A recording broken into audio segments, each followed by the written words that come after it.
Minsan nangangako tayo sa atin pong Panginoong Diyos, pero malimit, hindi natin natutupad. Minsan lumalayo tayo, nagkakamali, o nagiging inconsistent. Pero ang good news, hindi po nagbabago ang faithfulness ng atin pong Panginoon. Yan po yung devotion namin kanina sa Magkape. Nasa Deuteronomy chapter 29 na po kami.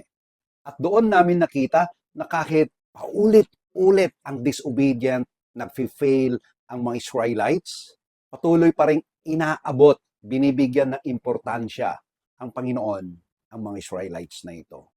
Ganon din tayo. Listen to this. Sa 2 Timothy chapter 2 verse 13, basahin ko po yung praise doon. If we are faithless, He remains faithful. Keywords, faithful. Pistos ang ginamit na Greek doon. Ang ibig sabihin, trustworthy, unchanging. Ang point ni Apostle Paul dito, hindi po nakadepende sa consistency natin yung character ng Panginoon. Tayo minsan mainit sa faith, minsan malamig naman, minsan sumusunod, minsan lumalayo. Pero ang Diyos, hindi nagbabago. Hindi ibig sabihin, okay lang magkasala. Ang ibig sabihin, kapag bumalik tayo sa atin pong Panginoon, nandun pa rin yung kanyang grace, mercy, at invitation niya para sa atin.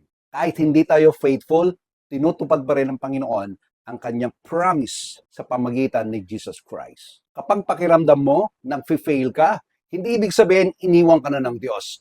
Faithful pa rin siya kahit inconsistent tayo minsan.